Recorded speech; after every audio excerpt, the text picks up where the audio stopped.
Bismillahirrahmanirrahim. Assalamualaikum warahmatullahi wabarakatuh. Perkenalkan, nama saya Lutfi Oktavia dari jurusan Pendidikan Bahasa Arab kelas 3B. Di sini saya akan mempresentasikan makalah dengan tema dasar-dasar teoritis pengajaran bahasa. Yang pertama kita bahas yaitu dasar-dasar teoritis pembelajaran bahasa. Pengajaran bahasa ini dibangun atas landasan teori ilmu jiwa atau teori psikologis dan ilmu linguistik. Psikologi menguraikan bagaimana orang belajar sesuatu, linguistik memberikan informasi tentang seluk-beluk bahasa. Informasi dari keduanya ini diramu menjadi satu cara atau metode yang memudahkan proses belajar mengajar untuk mencapai tujuan tertentu. Nah, di sini tuh ada dua teori. Yang pertama itu teori psikologis dan yang kedua yaitu teori ilmu bahasa. Yang pertama kita bahas yaitu teori psikologis. Para ahli psikologi ini pembelajaran sepakat bahwa dalam proses belajar mengajar terdapat unsur-unsur internal yaitu bakat, minat, kemauan, dan pengalaman terdahulu dalam diri pembelajar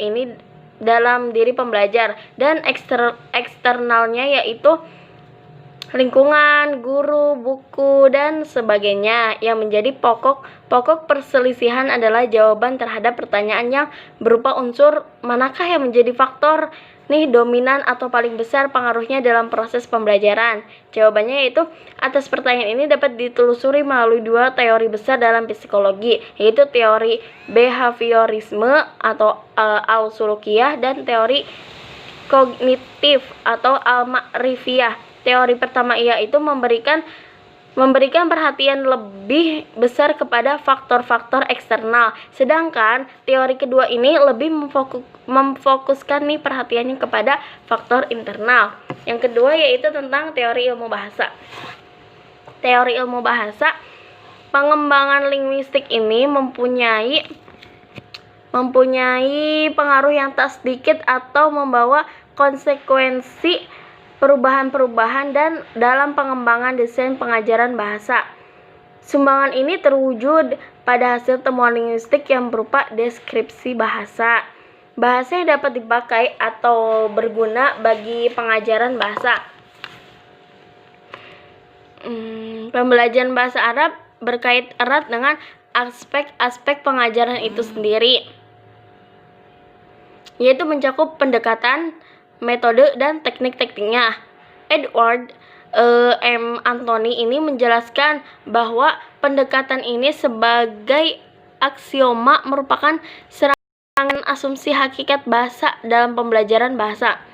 Terus yang selanjutnya yaitu kita bahas tentang pendekatan all-in-one system.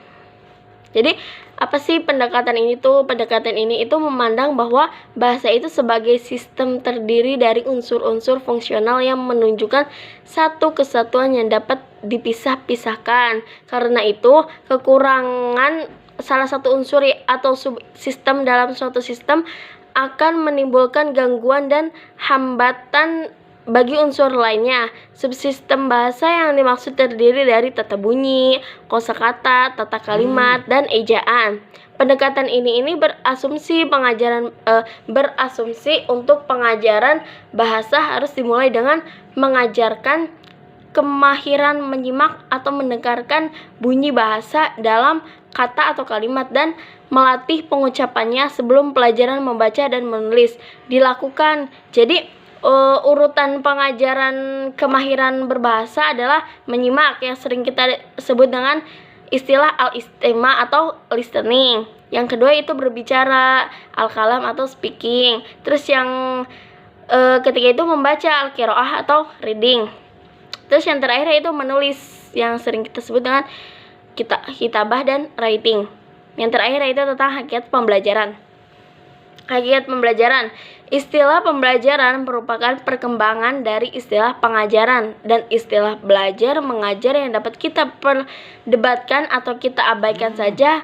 Yang penting makna dari ketiganya. Pembelajaran adalah suatu upaya yang dilakukan oleh seseorang, guru atau yang lainnya untuk membelajarkan siswa yang belajar pada pendidikan formal atau sekolah. Pembelajaran merupakan tugas yang dibebankan kepada guru, karena guru itu merupakan tenaga profesional yang dipersiapkan untuk itu.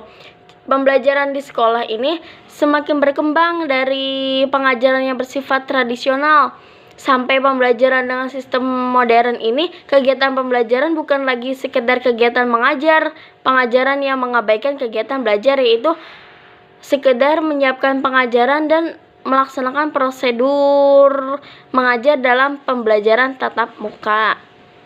Akan tetapi, kegiatan pembelajaran ini lebih kompleks lagi dan dilaksanakan dengan pola-pola pembelajaran yang bervariasi. Mungkin cukup sekian saja dari saya. Mohon maaf bila ada kesalahan. Wassalamualaikum warahmatullahi wabarakatuh.